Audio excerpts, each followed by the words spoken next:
Many thanks for joining us today. My name is Pauline Mackay and I'm the Housing Mediation Project Development Worker at Strathclyde Mediation Clinic. I'd like to welcome you to our webinar today. The purpose is to give you a flavour of the type of mediation that our project can deal with regards to tenant, landlord and letting agent. And between two parties and co-mediators today, we will show you what positive outcomes can be achieved through mediation without going to court or tribunal. I'd like to introduce you to our facilitator today, Charlie Irvin, who is the director of the Mediation Clinic at Strathclyde University, of which the Housing Project is part of, and I'll pass you over to him in a few minutes. Firstly, let me explain a little about the Mediation Clinic at Strathclyde. The clinic provides a free mediation service in which experienced practitioners work alongside trainee mediators to help people resolve disputes without going to court or tribunal. This was developed in 2011 to allow our postgraduate students on the LLM MSc Mediation and Conflict Resolution course to gain some practical experience in the field. We then went on to pilot an in-court mediation service at Glasgow Sheriff Court, following on with Paisley, Falkirk and Kilmarnock, and the success of these now means that we deliver our pro bono mediation services to 17 different courts across various sheriffdoms in Scotland. We've been easily able to adapt from face-to-face mediation, Zoom and telephone conference call meetings, and with a settlement rate that sits around the 70% mark, we deal with disputes such as building work, unpaid bills, breach of contract, vehicle-related issues, goods and services and the like. Most disputes in the clinic come from simple procedure through the Sheriff Courts, but anyone can refer themselves or an agency could also approach us. One thing we're unable to undertake through the clinic or through the housing project are neighbour disputes. This would fall under the remit of what we would class as community mediation. Mediators come from all walks of life. They're solicitors, teachers, senior managers, engineers. We've all had a bit of life experience. We currently have 26 active mediators and we're very grateful to them who all provide their time for free. Feedback from parties is extremely positive. And though many reach settlement, even those that don't are grateful for our service and wish that more people were aware of it.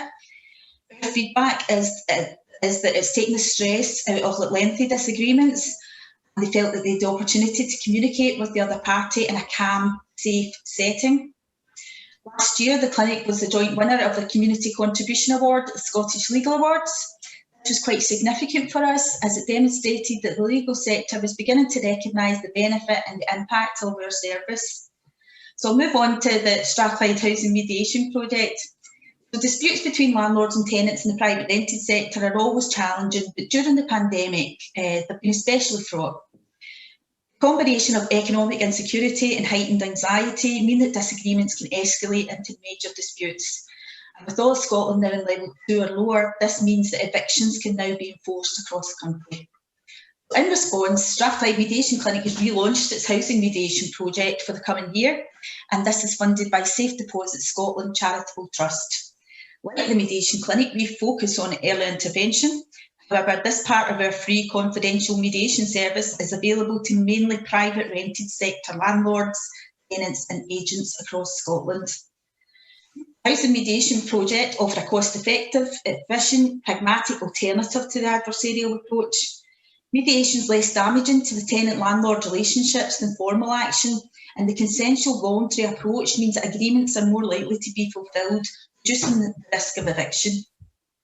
We're a useful service to know if you're involved in an organisation dealing with those with housing issues, or if you're an advice service. Our settlement rate for the housing cases is currently sitting at 83%. We feel the earlier disputes are dealt with, the more likely they are to be settled. However, mediation can assist at any stage in a dispute. The types of issues that can be addressed through our housing mediation project include communal issues between tenants and landlords, repairs, billings, communication, rent repayments, or factoring. Our team's happy to answer any inquiries about any given situation and will signpost when required. So how does our housing mediation work? We offer each party an initial conversation with a mediator who explains what's involved and assesses the suitability of the case. Mediation can be quickly arranged, usually within about 2 to 3 weeks. We have 2 mediators that conduct each session. Their role is to help people communicate effectively, evaluate possible solutions and the consequences. This creates opportunities for the parties to work together to resolve their dispute themselves. All sessions are private and confidential, so nothing said in mediation can be used in court or tribunal. If successful, we can draw up a settlement agreement. If not, regardless, all legal rights are preserved and no one's disadvantaged by attempting mediation. In mediation, the parties are the decision makers. They have a hand in shaping the agreements and they're more likely to arrive at an outcome that suits everyone. An ongoing tenancy, this creates a safe space for tenants and landlords to begin to rebuild a working relationship, whilst also resolving the matter at hand. On average, mediation within the clinic would take about 2.5 to 3 hours. Most cases conclude on the day, but we also have the option of reconvening at a later date if the parties need to consider other information or take further advice. Our clients tell us that neither side wants the stress of the adversarial process. They see little alternative to the courts or the first tier tribunal. And while these options remain available, it means handing over their decision-making power. By attempting mediation first, landlords and tenants get the chance to communicate directly and restore the relationship for the long term. So again, thanks for joining. There is an opportunity for you to post any questions in the Q&A box. We'll try to answer as many of them as we can during this webinar. So I'll pass you now over to our facilitator, Charlie Irvin, Director of the Mediation Clinic, and he'll explain the structure of the webinar today. Charlie. Thank you, Pauline, and thank you, everybody. It's a delight that so many of you are able to join us. What we're going to do today is quite an unusual thing. We're going to lift the lid on what mediation actually looks like in the room. I'm sure all of you will have heard the word and perhaps have a fair idea of what it might involve, but it's actually quite rare to get a bird's eye view of mediators at work. And what we're going to do, we're going to run a typical housing dispute of the kind that we've had in the clinic and the kind that we're doing in the housing mediation project. Our mediators, Sandy Sangera and Roy Points, are working together as co-mediators. Just say hi. Hi, Sandy. Hello. Hi, Roy. Now, I mean, one interesting thing is probably worth pointing out, the pandemic has had some terrible consequences and has made many things more difficult.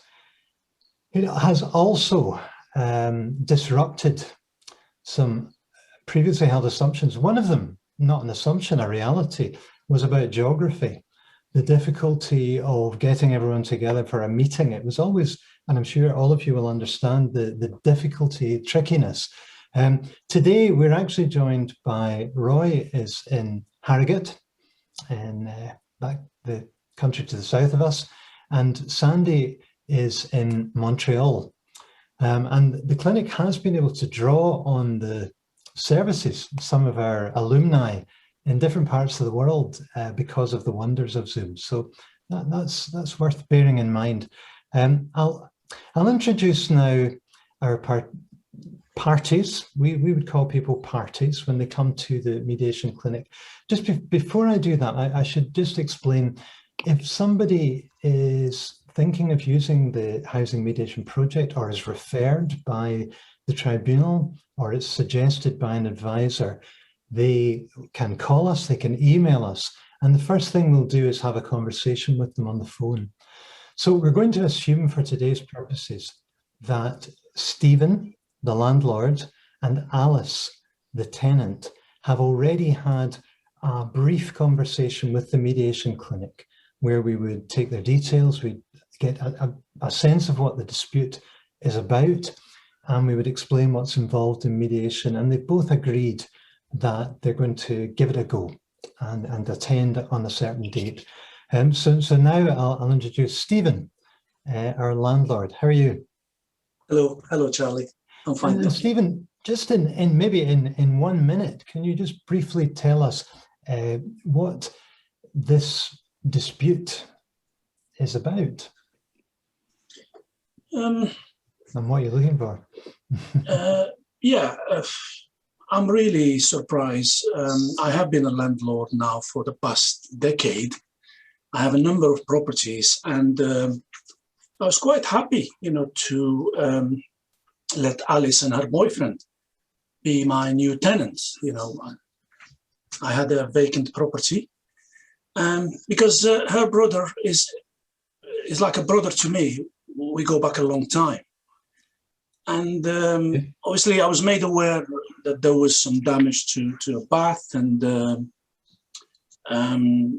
I didn't see what was all the fuss about, because apparently it was repaired. I did send my my handyman to have a look, and I did believe that it was fixed. And obviously it wasn't explained to me how bad was the damage. And unfortunately, Alice and her boyfriend didn't deal with the issue properly. I mean, they continued using the bath even though there was still some leakage. So I was shocked to see the extent of the damage and the consequential damage, obviously, from the leak. And it's going to cost me in excess of £600, Charlie, to repair this bath. But the most hurtful thing is these threats, to report me to the safe deposit and to withhold, some of the rental money. I'm really, really upset about it. I never thought that Alice would do such thing. So okay, yeah. Well, thank you, Stephen. I think you've given us a good flavour of what you're approaching mediation, what's on your mind coming into mediation. So thank you very much. We'll hand you over to the mediator in just a second.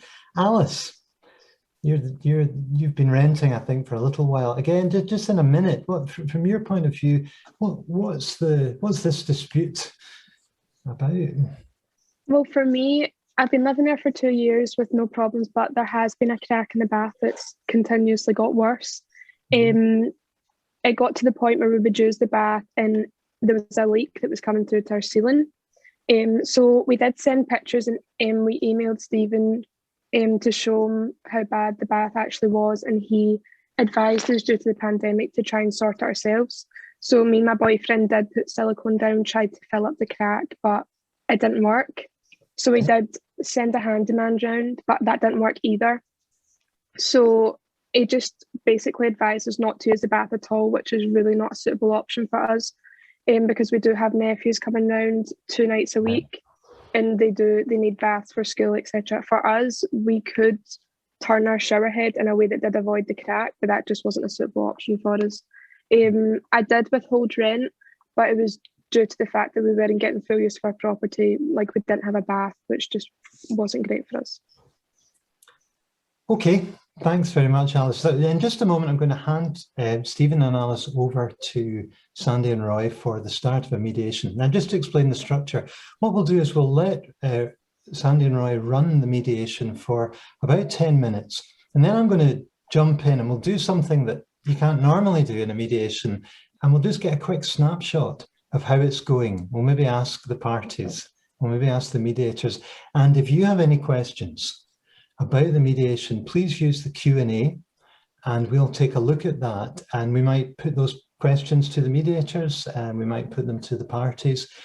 And then we'll start again. And we'll probably have time for 3 sections of the mediation in the course of this webinar. So that's how it's going to work. As I say, it's an unusual format, but it gives us a glimpse of what mediation actually looks like when it's going on in the room. So without further ado, I'm going to switch my screen off and I'm going to hand over for the first section of the mediation to Sandy and Roy. So, Stephen and Alice, welcome to this mediation. Sandy and I have had the opportunity to speak with each of you separately, and we talked about the mediation. We talked about it as an alternative to getting things sorted out in a tribunal. It's an opportunity for you to talk to each other and find a solution that works for you. So you're in a good place in being in mediation.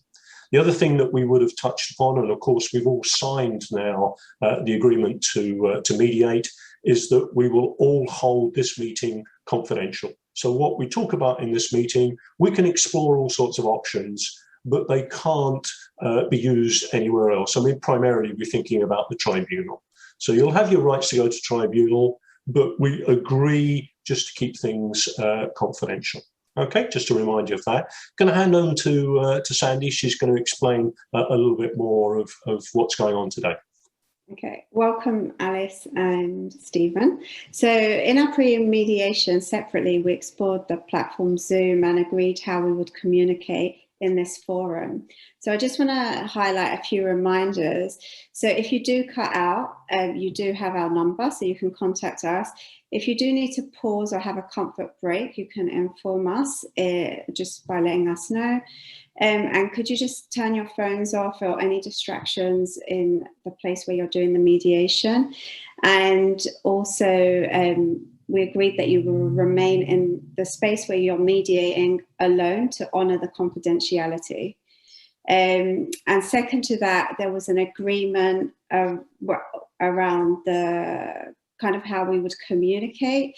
And I'll just highlight a few things which will allow the mediation to flow a bit more smoothly. So we agreed to listen to each other within this setting and let each person say their piece. And refrain from interrupting. If you do need to talk, just raise your hand, or you could do the raise hand option on the Zoom.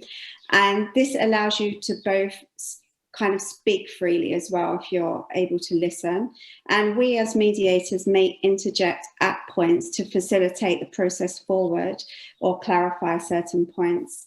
Are you okay with that, or do you need to clarify any questions? Yep. Okay, thank you very much. Fine. Fine, so I'll just pass over back to Roy.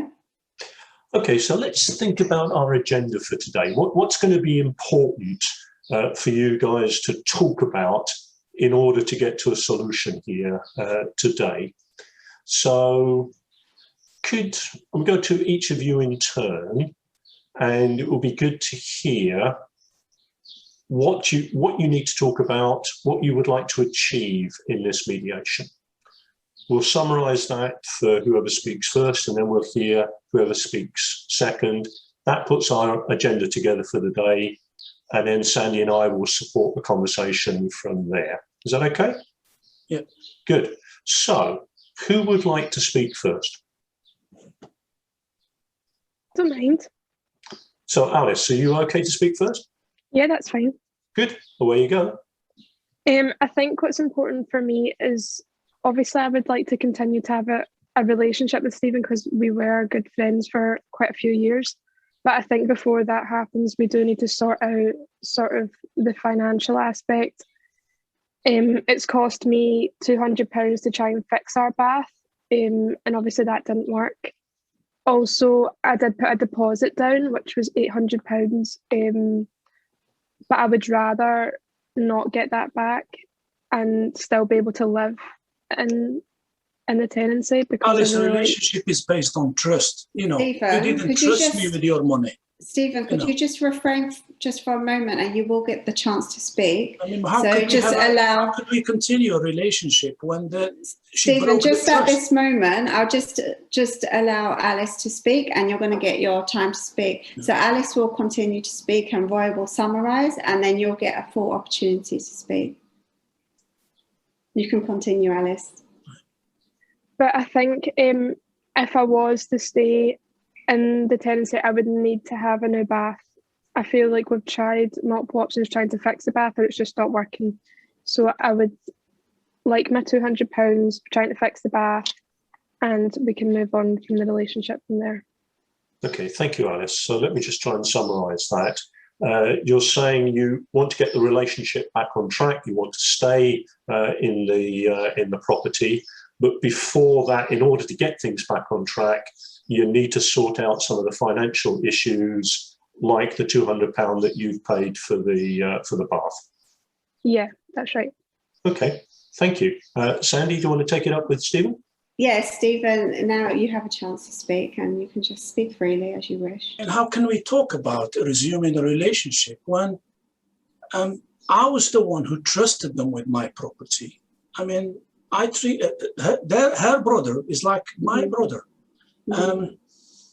I trusted her with the rent, to pay the rent every month. The fact that she deducted, £100 each month, it's mistrust.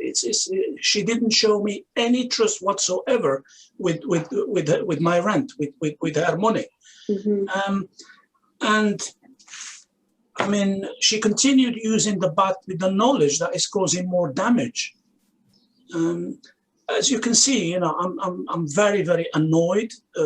I've never had this issue before with my previous tenants. Mm-hmm. I treated her obviously like family, because her brother I consider as family. And withholding money really is like hitting me below the belt, if you know what I mean. It's well out of order.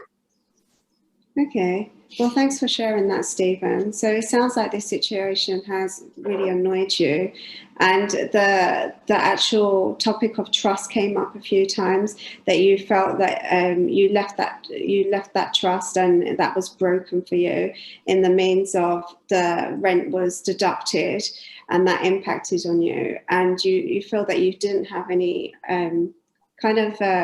bad experiences in the past having tenants, but now this has been imposed. That's right. I mean, you can talk to all my previous tenants the way I treated them.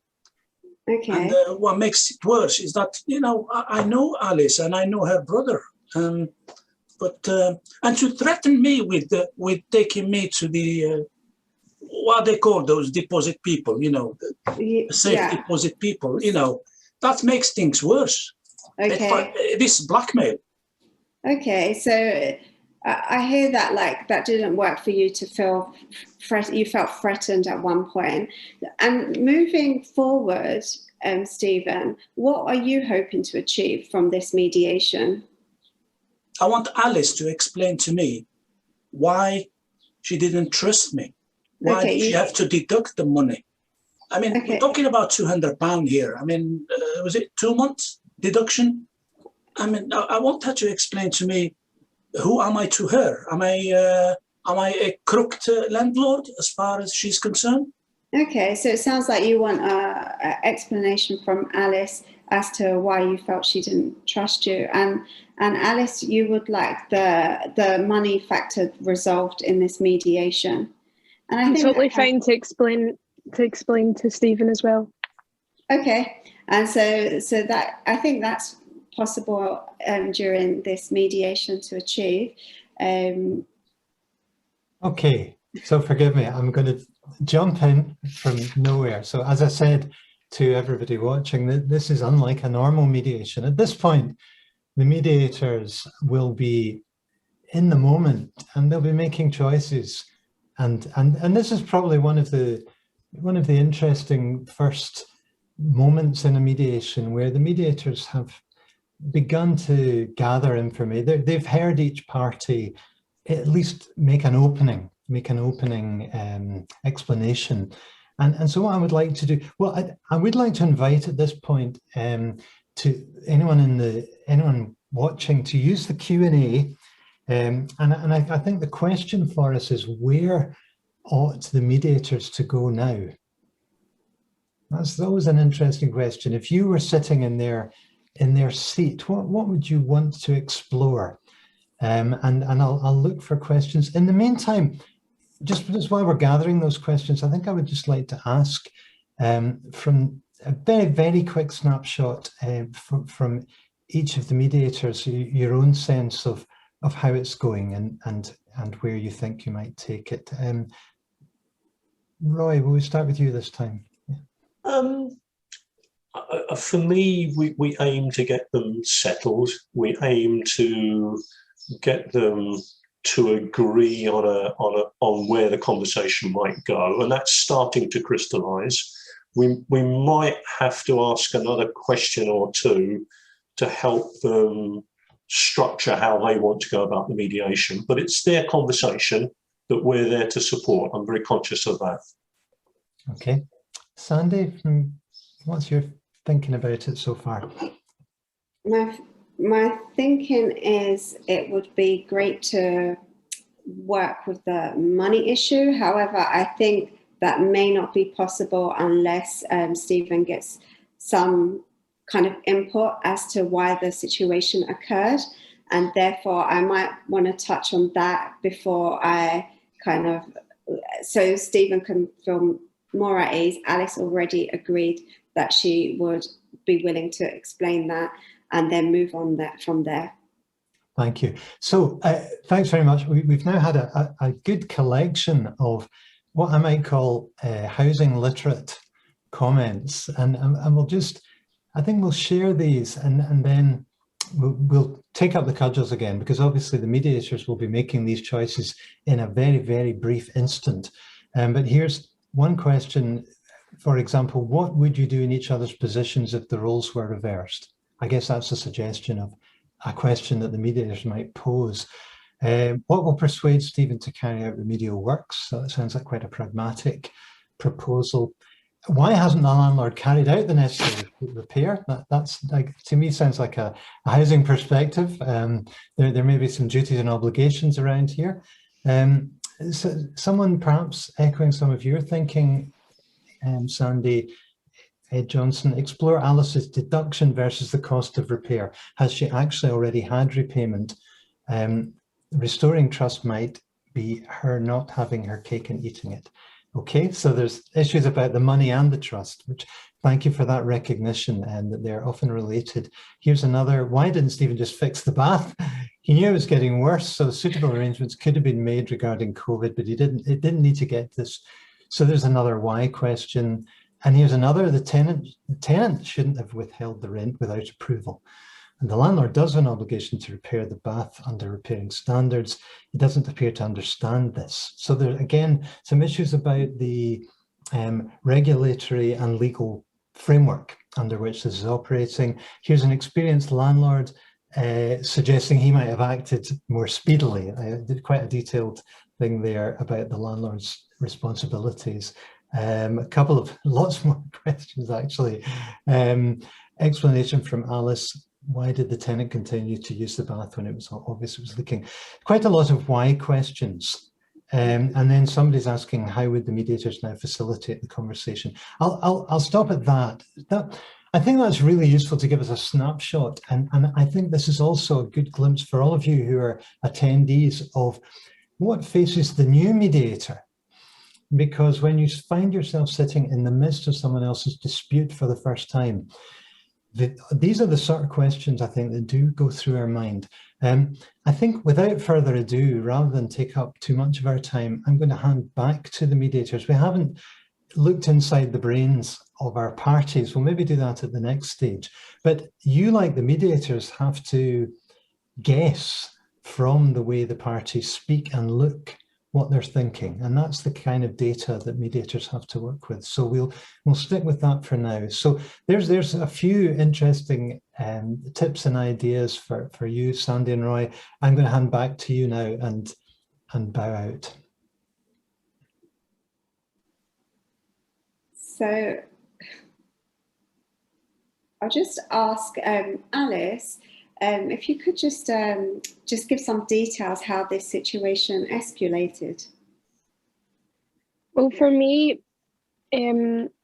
obviously it was really hard. We didn't have use of our bath for a year, which just wasn't acceptable. We had tried different options, which neither worked. I had sent emails to Stephen, but for me, I just felt like he wasn't listening to me or taking it seriously. I have sent you my handyman to fix the bath, which never worked though. Yeah. What, did you let me know that it never worked? I mean, yeah, as far as his report is concerned, he's fixed it, and there was no leakage. And you know, with COVID and so on, you know, it was very, very hard to send the workers around so quickly. But he told me that it was fixed, and that was the end of it. I think it was fixed. It seemed like it was fine, but it just never lasted very long at all. Mm-hmm. And for us, the main thing is we just need a new bath, and we weren't getting use of a bath, which is like fundamental to have in our property, especially for our nephews. So for us, what we did was withheld £100 from our rent over 2 months. That was £200. because I felt like that was the best way to get through to him, to say, well, we're not paying the full amount of our rent when we're not getting full use of our property. Okay, so can I just pause you there just for a moment, just to clarify? So you feel escalated because the communication wasn't that clear, and that you wasn't able to really speak to Stephen fully about the situation. So when she withheld the money, that was the end of it. There was no more communication. That's it. Sure, Trust was Stephen. broken, as far as I'm concerned. Just No Stephen, tenant, just hold back. did that to me. Okay, No Stephen, tenant. just hold back just for a moment. I'm going to get to you. So, Alice, I'm just checking with you that a way of communicating was to withhold the rent. So that was £100 per month. And that was your way to communicate, to kind of give the message to Stephen that I'm not getting full use of the property. Blackmail. So I'm not giving the... Blackmail. Is that correct, Alice? Yeah, I felt like that was the only way we were really going to get through to him, since we had sent him emails, showed him pictures, and nothing was really, we had not spoke about, he had not mentioned about getting a new bath once. And I think for us, it was just really important. We had also sought legal advice and had been told that if we take it to tribunal, because he hadn't put our deposit in a safe deposit scheme, that we could get 3 times the amount. Okay. But we didn't want to go that far either. Because it was an informal arrangement, because I classed you as family, because your brother pleaded with me, to let you have the property. Stephen, well, just we're going to come back to you just in a moment. I just want to clarify one point though. So what you're saying, you do understand that you could have gone to tribunal on the basis that Stephen didn't place your deposit in the manner that he was meant to, in the safe deposit, and you were told that you can get 3 times the amount. That's what you get for helping friends. I charged her £200 less than the going rate. So Stephen, what I'm hearing from you is you didn't. Is that correct, that you didn't do that because it was an informal contract? And yes, and it was well below the rental for that area, the rental rate for that area. £200 I charge her less than next door. Okay, so you made an informal choice based on your connection. And Roy, do you want to just come in now? Just a few thoughts, if I may. I mean, clearly there's another issue that surfaced here that's going to be important, I suspect, for both of you to work through, which is the safekeeping of the deposit. We've noted that. We can come back to that. But we started in this segment of the conversation looking at what went on around the bath, because that clearly, and COVID didn't help, raise problems of communication between you. Yeah. And that's history now. Do you need to talk more about that? Is there more that you need to understand of what was going on for each of you? Or can you move forward from that? I mean, it's your choice. I mean, I'd like Alice to reflect on what she's done. I mean, clearly the flat needs a new bath. I'm going to fork out the money. And I don't want her to be at a loss. But would she admit that she could have gone on, obviously, about these issues in a different way, instead of blackmailing me or threatening me or withholding my money? And that's the upsetting thing. So, Stephen, you're saying that you will put the bath right, you will repay the money that's spent on doing that, but you're inviting Alice to reflect on whether she could have approached the communication differently. Is that what you're saying? Absolutely. Okay. Alice. I think for me, I didn't want to go through the whole tribunal situation. I think I do still want to live in the property. I do want to have a good relationship with Stephen again. But I do feel that he needs to also take responsibility. I feel that I tried to communicate and explain the situation to him for quite a long time, and that I withheld the rent because I felt as if he wasn't listening to me. So I feel like it was justified in a way because he wasn't understanding where I was coming from. and how Alice, bad how the would you feel if situation I was. charge you the same rental as everybody else? You know, up the rent, £200, same as my other properties. How would you feel about that? I did you a big favor. Yeah, Stephen, I think that is there something you want to share around around how it escalated or the money situation? I mean, as I said, to be honest with you, I relied on my handyman who went round, obviously, during COVID and mended the leak, mended the bath. He told me all is well, everything's working. Mm-hmm. So I trusted him. I mean, it's someone I used for years for my other properties. I didn't realize the extent of the damage, to be honest with you, because I've not been into the property for a few So, Stephen, are you saying, had you realised that, you would have responded differently and more promptly? Of course. Who would like, you know, show me a landlord who would know about a leak, and a serious leak, and who wouldn't act fairly quickly to mend it and repair it, and you know, to avoid any more damage to his property. Okay, I know now I know the ceiling has to be repaired now with a new bath, but that's my responsibility. That's my job. I maintain my properties properly. Okay, I'm just going to pause us there for two reasons. First, because it's nearly another 10 minutes. Secondly, because it strikes me that, and forgive me for butting in, because I'm sure you were just warming up there, that something in that last little section appeared to be slightly different from the flavour of much of the dialogue up until that point. And I'm curious again myself about what the mediators will do with that. And the other reason I'm interrupting now is because a lot more questions are coming in, too many for me to answer. Particularly, I suppose, if I could summarise two things that I'm picking up from our Q&A. One is it's quite a strong wave of thinking about the obligations of a landlord and in relation to repairing standards and in relation to maintaining property in habitable condition and so on, and just the extent to which that is brought in. Now, I might pose that question to you guys as mediators, because there's a very live question for us. Do you think it's your role to bring legal and regulatory information to the attention of unrepresented people?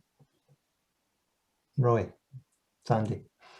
Thank you for that somewhat warm potato, Charlie. I think there's an aspect of the demonstration this morning that potentially is important but missed, which are the pre-meetings that we would have had with them.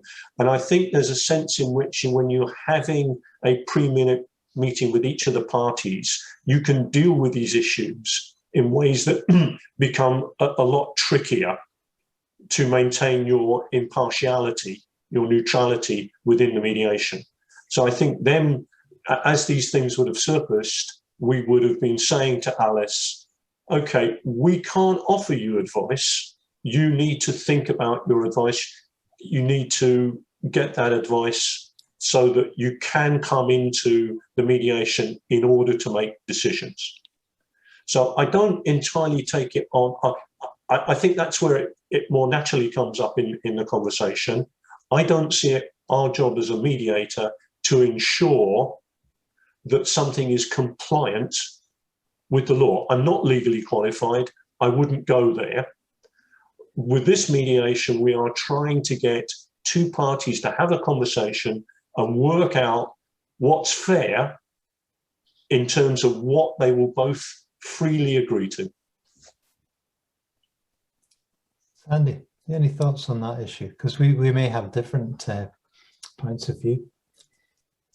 I think I feel very similarly to Roy. I wouldn't bring it up in a legal manner. I think that in terms of we do need to come back to the point of the money in the safety deposit box and see how they're going to work with that and highlight that. And Roy did say we've parked it, but we're going to come back to it. And I would say that's quite essential. Thank you for renaming the safe deposit scheme the safety deposit box. I like that. That's much more vivid. I picture them in movies. But some of the comment has been fairly, shall we say, fairly robust around the landlord's failure to comply with his duty to use a safe deposit scheme. So it sounds as if that's a pretty live issue for some of the people observing. So I'm glad to see that that's in your mind. Well, look, I think at this point, I did promise this 30 seconds from Alice and 30 seconds from Stephen. Alice, from your perspective, how's this going, this mediation lark? I think it's going okay, but I do think Stephen's really wound up. And I think to have good communication, he needs to calm down a little bit. Okay, thank you. Stephen? I would like it to have gone on better because Alice doesn't seem to grasp how upset I am at the breakdown in trust between us, and how hurtful that was to me. I would like her to maybe apologize to me for the way she proceeded in withholding the money, and maybe by saying that she could have handled it better, maybe through her brother. If she couldn't communicate with me, maybe her brother, who's a good friend, could have spoke on her behalf. I'm tempted, I'll almost do it on behalf of the mediators, on behalf of the audience, to ask you, do you think, have you learned of anything you might have done better so far? Yes, I realized that I should have inspected the property much earlier to see the damage for myself. Maybe I should have given more weight and attention to a subsequent email saying the problem is still not solved. But as you can appreciate, obviously I had 9 other properties, and with COVID and so on, I couldn't visit the property. Thank you very much. So there we are. We have people who are people, and they have their perspectives. Whether they're in agreement with yours is a different question, and as both mediators have suggested, not necessarily their business. So I think with that, I'm going to hand over for another section. I think what we'll do is we will allow you, in particular, Roy, you had just asked a question, and we don't want to lose sight of this, to which Stephen had responded, I think with what word would I use, an acknowledgement that he might have done things differently. And so would it be sensible to move up, take it forward from that point, and I'll try and get out of the way, and we'll have one more section. You've got the thrust, I think, of what the people are asking.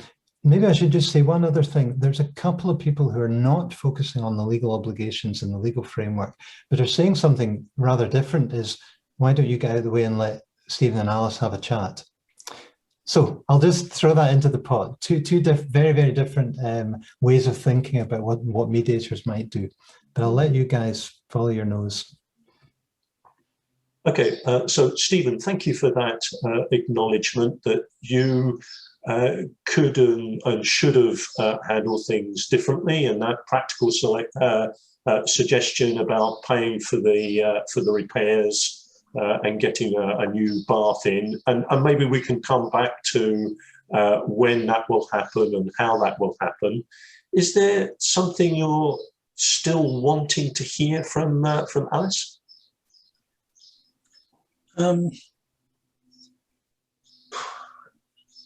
As I said previously, I would like Alice to reflect that things could have been done better. If she could not communicate with me, as I said, her brother could have relayed the message, and that blackmail and threats with deposit scheme and so on are not in order in this case, because I treated them as friends, as family, and I will have to put a new bath. There's no doubt about it, and she won't be at a loss. I'm prepared to cover her £200 as long as the rent resumes as normal. As far as I'm concerned, that's the end of the matter, and I can't see my friendship with her brother being affected in any way. Okay, thanks for sharing that, Stephen. So I hear that you kind of want to hear a little bit more from Alice regarding the reflection and potentially to restore your trust if she continues to live there. What I would suggest at this moment is actually if we switch just to focus on the point of the money. So we just can see how that can potentially be organised and then move forward with the conversation. So Alex, just because you went Stephen first, if we could just hold that space as well and not keep the no interruptions when you're talking. Alice, what would you like in terms of the money? If you can just be very clear about that. To just be blunt about it, I spent £200 to fix the bath at the start, so I would like that reimbursed. Okay. If I can stay in the property, there's no issue about the deposit or anything like that, but I do think that should be put into a safe deposit scheme. But yeah, just for me, basically, it's just the £200. Okay, so you would like the £200 back, and the deposit, you believe it should be put in the safety deposit scheme? Yeah, but the main thing for me is a new bath. Oh, okay, and the new bath, okay. Yeah. So, and you would like to stay in the property? Yeah. So, Stephen, in response to that, the £200 that to be repaid, the deposit in the deposit safety scheme, the new bath, and Alice to stay in the property. Would you like to respond to that? £200 is not an issue. She's already withholding £200 anyway, so okay, calls it quits. That's it. So I will waive my rights to the £200 withheld. Okay. By Alice. As I said previously, I don't want her to lose money. Okay. There'll be a new bath in the property. Okay. I'll treat her the same as everybody else now. I mean, we will have a formal agreement. Okay. With the money in the deposit scheme. That's the way she wants it. And that will be the end of the matter as far as I'm concerned.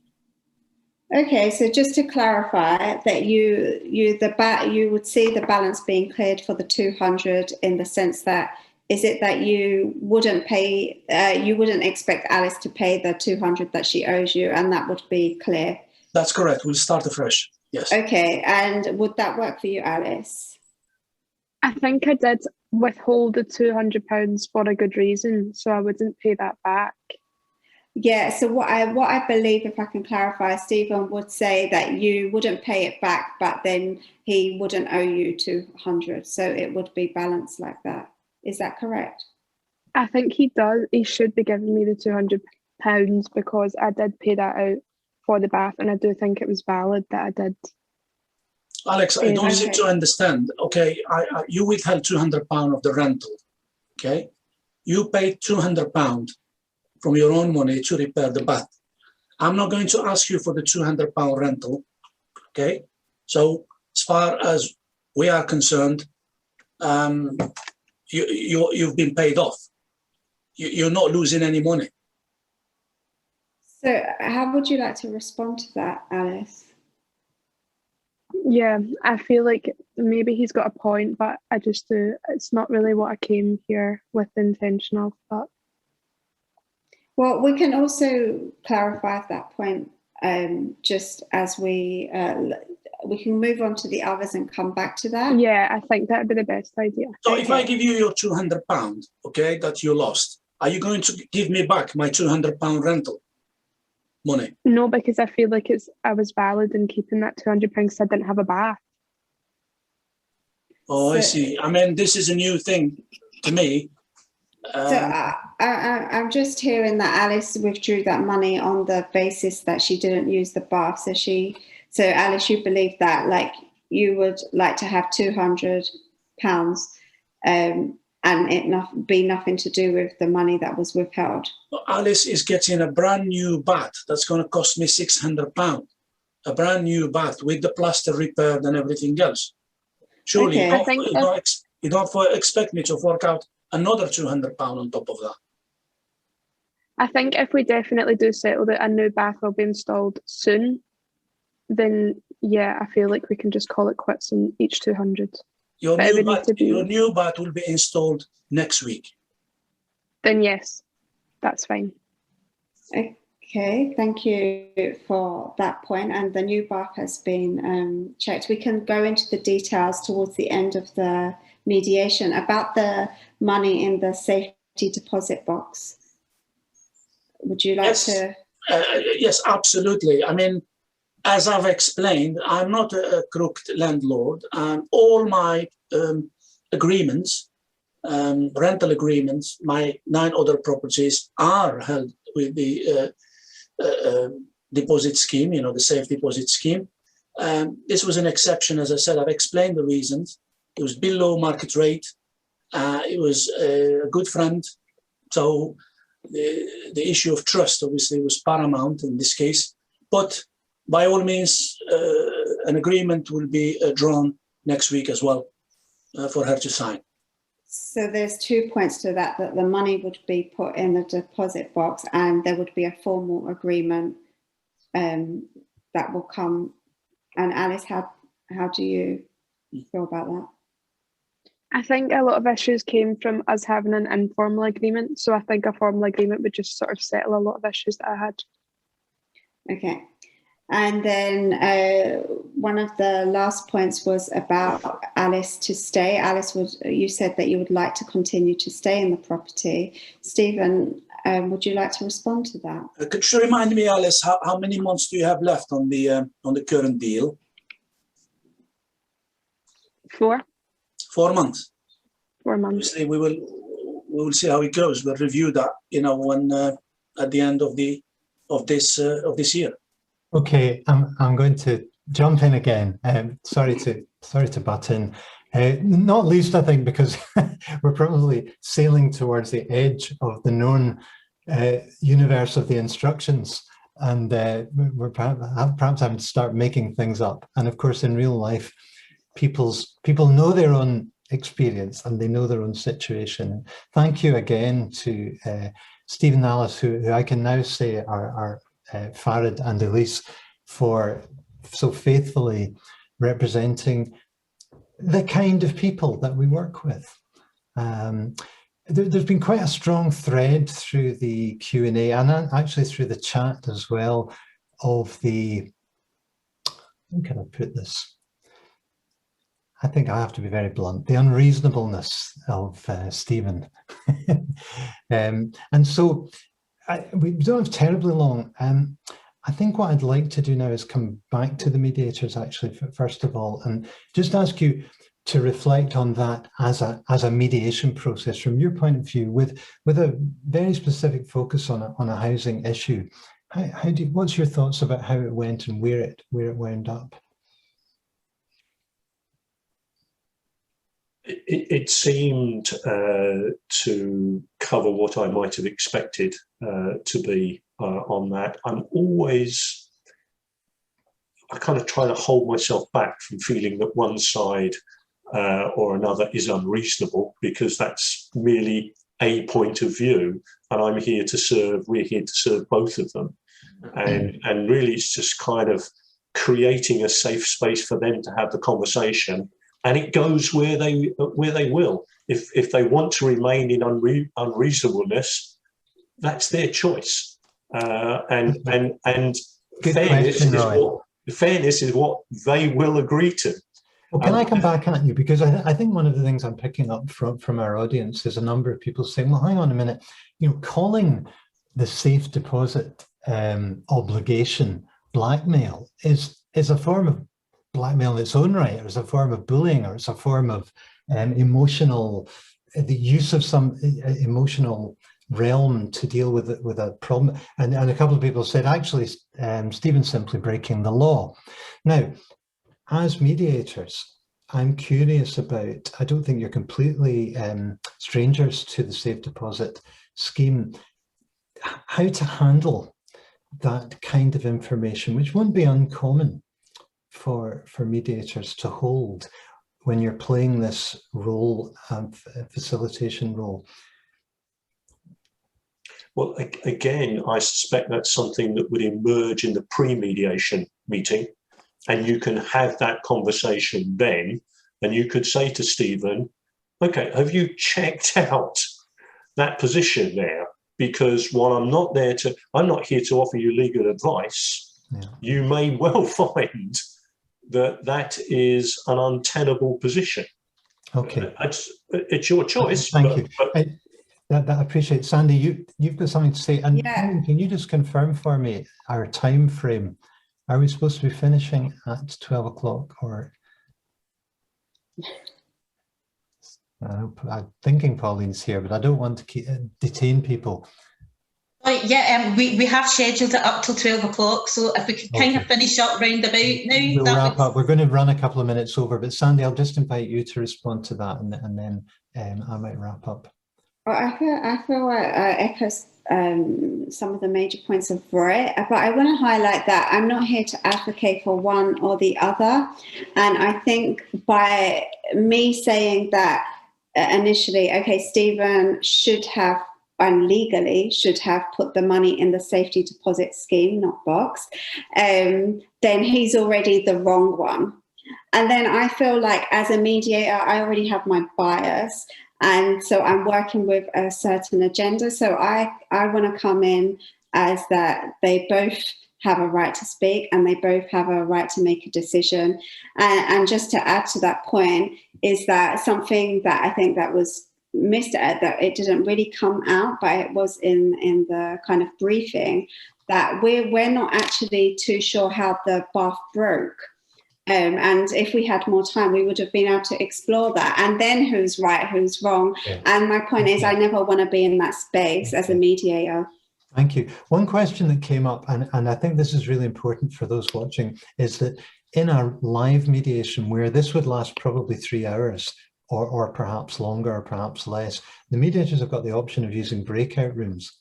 And that's another device. Roy, you mentioned the pre-mediation, but even if something comes up that's novel in the mediation, you can more or less have the same kind of conversation where in private you might explore something like with Stephen, the lack of use of the safe deposit scheme without necessarily him losing face, without you appearing to side with Alice, and mediators will use those private sessions. So you've had a snapshot. There are lots of questions. Can I invite those who have an interest in this to email me or email the clinic if any questions or thoughts came out of this? Thank you for your comments, which we will take account of. Roy, were you want to say something? Yeah, I wanted to touch upon one thing that I would have got to right at the end of that mediation. We were nicely rounding out all the financial sums, the safe deposit scheme, the new agreement, how long, all of that was good. But I think I might have wanted to go back and say, look, there was a communication failure that got you into this position. Would you like the opportunity to reflect on how your communication could be better in the future?